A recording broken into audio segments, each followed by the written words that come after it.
Here we are with another Blunt Business here on CannabisRadio.com. Thank you for listening to the show, finding it on Apple Podcasts, YouTube Music, YouTube, Spotify, iHeartRadio, and of course, CannabisRadio.com and the Cannabis Radio app. My next guest, he runs a payroll and business solutions business specializing in offering outsourced cannabis HR consulting, payroll compliance services, timekeeping, applicant tracking, and benefit administration solutions. So many other things here, but we're here now with the CEO of Greenleaf Business Solutions. I'm here with Marc Rodriguez. Thanks for being with us, Marc. Appreciate you being with us. It's great to be here. Thanks for having me. A pleasure.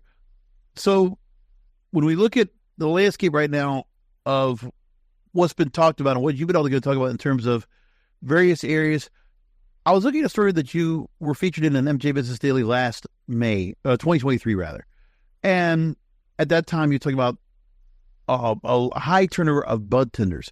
And I imagine right now in the current economy, there's been a lot of layover, a lot of cutbacks and things right now that are really hitting into, whatever businesses you're dealing with right now and the amount of employees you're dealing with at the moment and the level of services you have to go and provide. Obviously, Greenleaf can provide, a bevy of services for any size of outfit. But what have you seen right now within the companies you're working with?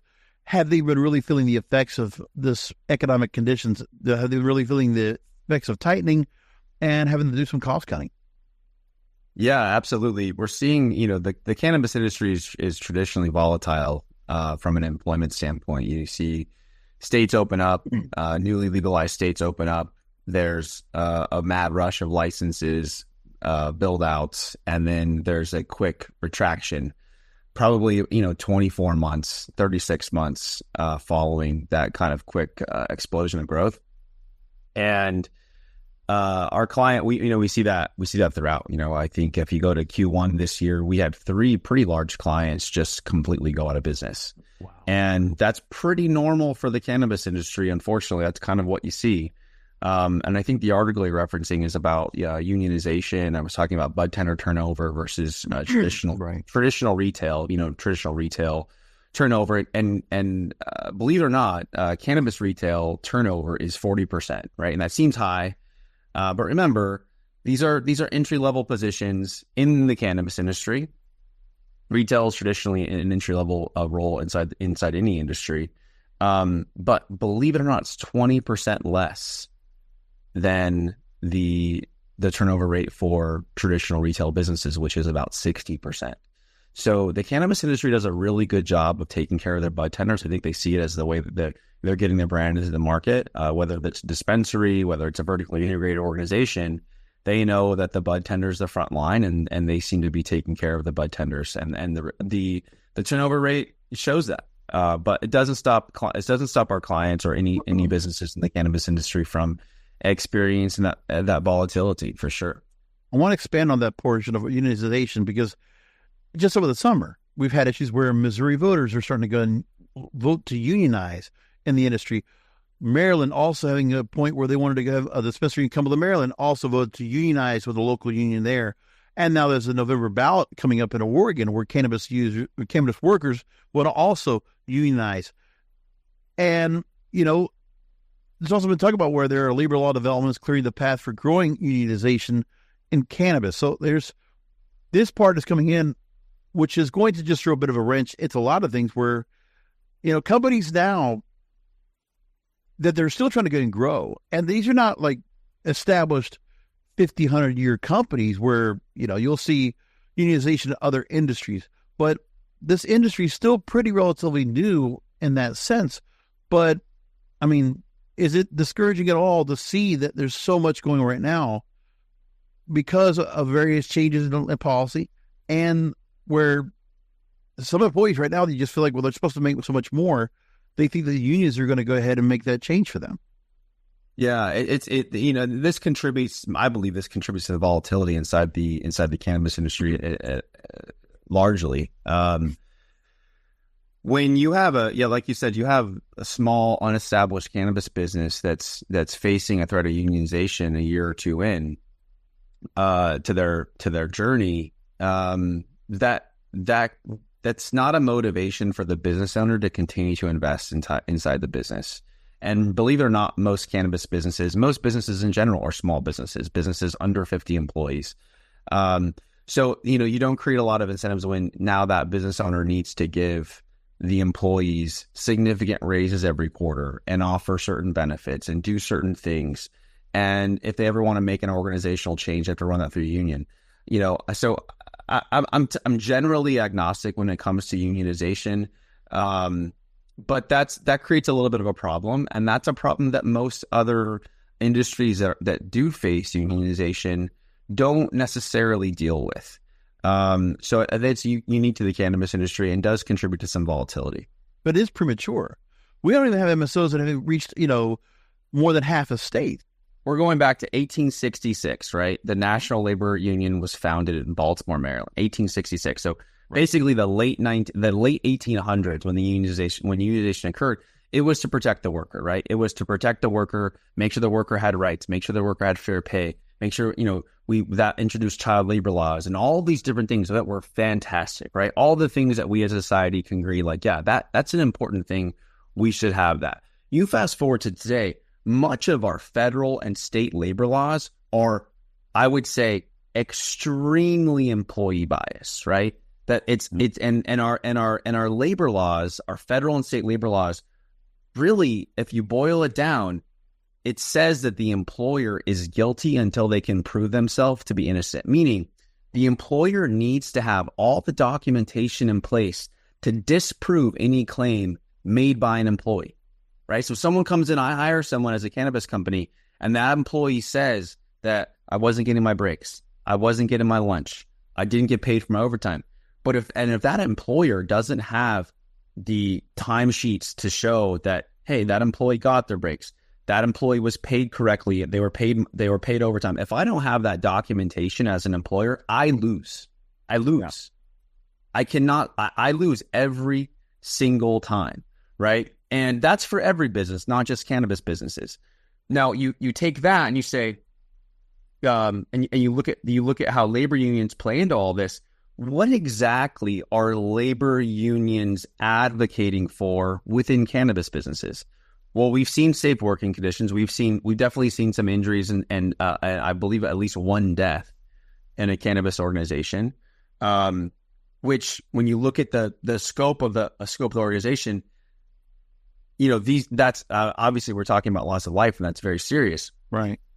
But when you look at the statistics overall, it's a relatively safe, right? Cannabis companies have lower turnover rates than most traditional businesses. They run safer companies than most traditional businesses. And that is because that when they go to get their license, they have to produce so many more things than any other business has to do. They have to come and say, hey, we're going to provide our employees these benefits. That's part of the licensing process for many states, right? We're going to, here's our safety plan. Here's our fire plan. Here's all of our plans for how our business is going to run. And they have to do it all ahead of time, where traditional businesses don't necessarily need to do that, right? They don't need to go through all those hoops. So by default, cannabis companies are running cleaner, more organized practices because they have to put those things in place right away. Then you say, okay, well, what's the labor union's job inside of the cannabis industry? And really coming back to my point earlier, is they're really advocating for higher pay, right? Retirement plans now are mandated by many states.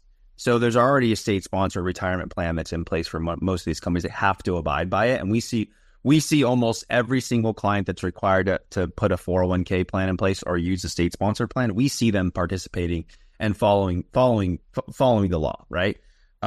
So we know retirement's there. We know that turnover is down, which speaks to the employee experience, infrastructure of the company. So you kind of scratch your head and go, okay, well, what's the labor union advocating for? And that's a question I think is a legitimate one. Not to put, not to harshly criticize the labor unions, but what are they going to do? And I think if you look at it from a pro-union standpoint, we should all be saying, what are they going to do to ensure that if they are unionizing these companies, potentially stunting their growth. What are they doing to reinvest into the industry, whether it be through advocating for certain, testing standards, or what are they doing, right? What are they doing besides just unionizing companies and creating a little bit of chaos along the way? And I don't mean that to sound negative about labor unions, but I think that it's a fair statement and fair question. I would understand unionization when you have a fully fleshed out, developed company and legalizations in play. So there's, access to go and have that company be available in all 50 states. I can understand that. Or even be more regional where, they reach, even like a dozen states. I'm here with Marc Rodriguez, co-founder and CEO of Greenleaf Business Solutions. Website is greenleafbizsolutions.com. Take a look at the website when we go to break. Rolling into some sponsors, but we'll be right back with more Blunt Business. Welcome back to Blunt Business. I'm here with Marc Rodriguez, co-founder and CEO of Greenleaf Business Solutions. This part where some of these MSOs, they're still trying to go ahead and raise seed money. They're still trying to go ahead and build their business out. I don't know where the employees don't, what did you say it would be the corporations, these MSOs that are just, they might be paying under what the threshold would be to keep these employees at bay? Or is it that the unions are putting so much pressure right now because they're just looking for new union members to pay dues? I think there could be a combination of both. From what I see, the data that I see, I don't believe the MSOs are underpaying their retail staff. I don't see that. There are some organizations that pay their retail staff really, really well, and I've seen, going back multiple years, I was seeing dispensaries in the LA area that where budtenders were making $1,000 a week. This was, before inflation. So you think about that. That's a retail employee making close to $50,000 a week or more. That's a good income for a retail level employee, obviously. So, but yes, I agree with you. I think that there's a little bit of that when it comes to unionization, that they have a goal to unionize cannabis companies. Yeah. The regulations made by the states are, unionization is written in with a lot of LPA, labor peace agreement language, specifically states like California, where, companies of a certain smaller employee count, I believe it's 25, need to enter into an LPA once they get their license. So there's things like that factor in. And then you have the games that get played, right? You have the cannabis companies then creating separate companies and trying to create ways to legally circumvent the union. And that's a whole other cost and time expense in and of itself that can often lead to the volatility that we talked about earlier. So, right. I think unionization is definitely premature in the cannabis industry. I think that probably goes without saying. And, we see it play out. I can remember going back, I think as far as 2019, where I saw some inroads where New Jersey had a union there looking to go and unionize cannabis workers as early as that point. It was well before pandemic. But now there was a case that happened in August of last year from the National Labor Relations Board that they overturned a case, a 50-year-old law, creating a new standard for processing a union's demand for recognition. And there would be several passes in which a union may bypass the election altogether, that they would have a union request, an employee recognize it as the employee's bargaining representative. Union's request can be made verbally or in writing to any agent of the employer, including low-level supervisors. And once the request is received, it can either recognize and bargain or promptly file a petition with the NLRB seeking an election. So what happened also is that the governing body for the unions from the government end opened the door for more unionization than ever. And that's the other part that has to be considered, because we see this now. I don't know if enough employees probably are well read or understand what they're getting themselves into by doing this, because I still think that if you're in for the ride with a company or an MSO and they're in the industry right now trying to grow their business, you're coming along for the growth. And if you're not, it could be looked at as, well, you're going to stunt the growth of what this company is going to be. Or, here's the other question. Has unionization affected any companies that you've seen where they have no longer been able to cease to exist? Yeah, absolutely. Two of the three companies that I mentioned earlier that went out of business in Q1 of this year were unionized. And And here's the thing, like, I think in a lot of cases, you can see the value of unions, like labor unions. They can be valuable. There's plenty of evidence, even if you're anti-union, there's plenty of evidence to say, like, oh, the labor union is probably beneficial for in certain circumstances. To your point, the cannabis industry, though, being such a baby, it's an infancy stage, and we're talking about investment coming in from people like you and me coming in, trying to start a dispensary or a vertically integrated cannabis company with already, millions of dollars on the line. And now I have to face the threat of unionization of my startup business. Yeah, that's a problem. I think if I could shift the focus, though, I think that, there is, you look at the UAW or some of these other larger labor unions, they're saying they're protecting the worker from an extremely powerful corporate interest, right? I don't necessarily think you're facing that in the cannabis industry. And I think times are changing. I think, one of the things that I raised in that MJ Biz article was, what are these labor unions doing for the workers of the cannabis companies? What are they doing, right? And so you kind of can dig into that a little bit and start to ask some questions and say, well, they're not providing cannabis-specific job training like you would expect in other industries, how they provide, specific skill set position training for that particular industry. There's not really any of that. So a lot of the things that I've seen around some employee level benefits and pay increases over time. Right. But I think that those things are pretty standard and baked in, especially for cannabis companies. There's a war on talent with cannabis companies, and cannabis companies are trying to desperately bring people into their organization that understand the industry, that are proficient at operating within it, an industry that's traditionally underserved. And there's a war on talent for those people, which drives wages up, right? That typically will drive wages up. If you're a solid player, you're going to be highly sought after. You're going to be able to earn more money. And, you have these two competing interests, going after one another. But I think that, I come back to that. What are these labor unions doing for the cannabis industry? And it's sometimes I find it difficult to answer that question with anything more than I just mentioned before, right there. So now, one of the areas, obviously, that Greenleaf Business Solutions also works on is when it comes to staffing, is also looking for trying to attract and retain top talent right now for businesses.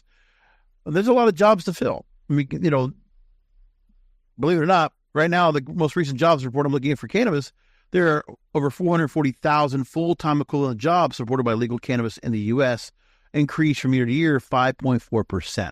So, there's still more jobs being made available. And, when you're looking at where jobs might be being replaced and what there is in the current economy today, there's a lot more part-time jobs in some cases than there might be full-time jobs. But in cannabis, there are more full-time jobs, more markets opening up, obviously, for that.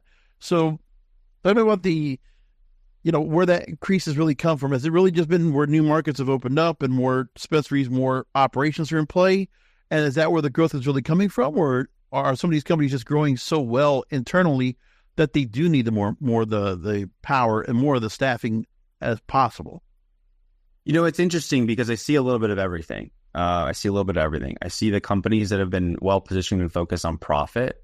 Those companies are growing slowly. They're growing methodically, and they're building their infrastructure from the inside out really well, right? They're hiring the administrative staff to support their employees. They're launching new products and going to new markets.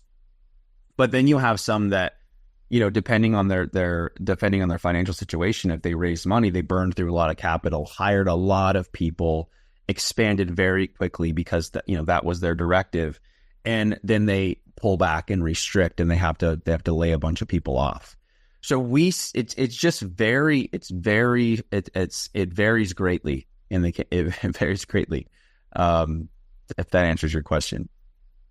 Yeah, because I understand it would want to be a straight answer for it because what you're looking at, but it's good to go ahead and put that out. The optics look great. Oh, there's more jobs. Wonderful. We can at least say that. And that's something that can be said good about the industry. if it would only, translate or resonate more with stockholders and shareholders to go ahead and invest more money into the economy or invest into these various cannabis companies. We're not seeing enough of that yet.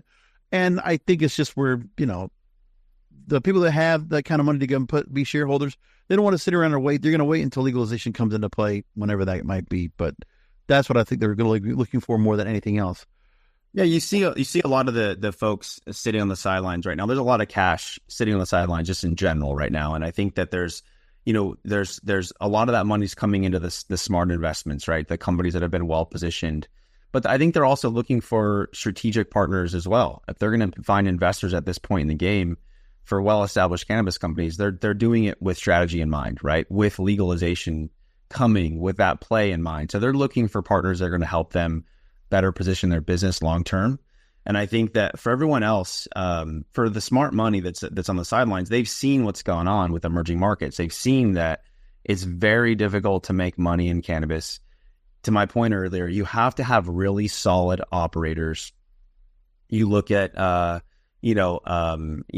Vidati with Story Cannabis and his situation with Harvest. I think that's really impressive. Yeah. But you can see what's going on. There, you can see there's a select few people and organizations that have figured it out. And, everyone else is kind of just scratching, right? And that same MJ Biz article, or maybe a different one, is reported that 75% of cannabis companies are losing money every single year. They're losing money. That means 25% are profitable. And that's probably, a fraction of those have significant profits. And then you can see the reporting from earlier this last month on a few of the publicly held companies on their Q2 numbers. But not a lot of companies are doing that well. Time to take our final break, but we're going to come back with Marc Rodriguez, co-founder and CEO of Greenleaf Business Solutions, here on Blunt Business. Back after a short break. Rolling into some sponsors, but we'll be right back with more Blunt Business. I'm back with final questions with Marc Rodriguez, co-founder and CEO of Greenleaf Business Solutions. Website is greenleafbizsolutions.com. So while we're talking about more jobs, talking about more opportunities, and for more growth in the cannabis industry, let's go and just make this point on the program.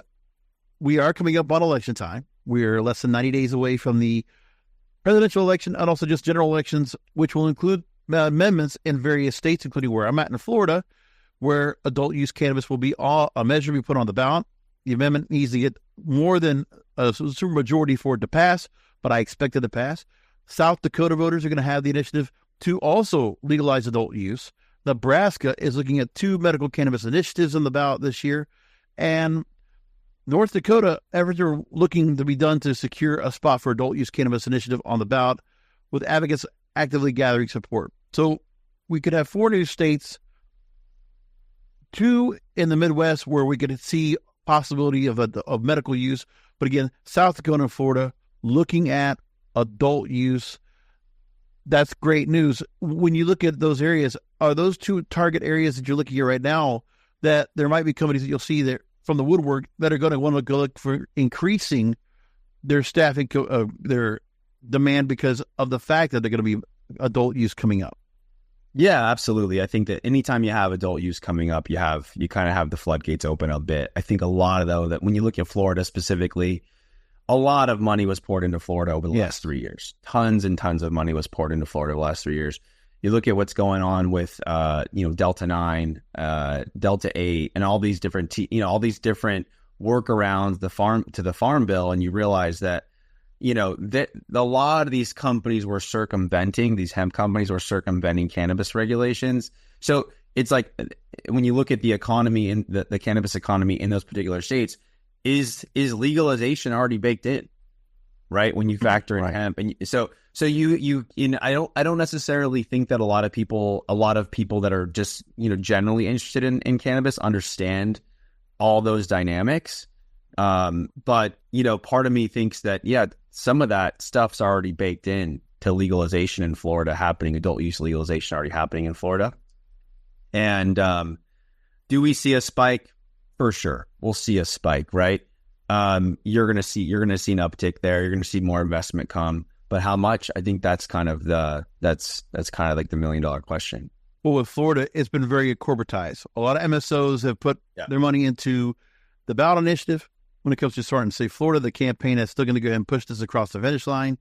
And also, when you just see the amount of dispensaries that are out there, there are not a lot of small mom and pops. They're all major big box dispensaries out there. They are a lot of chains out there. And, for this state, I think it works really well for what they've done. I think, if they were able to put the money out there and kind of surpass other things that might be go on in other states, sure, there might be a few things that might have been left by the wayside, social equity or, craft cannabis to some extent. I can understand that, but, if the MSOs had the money, they put it in and they wanted to have Florida be a certain way. So I can understand that part.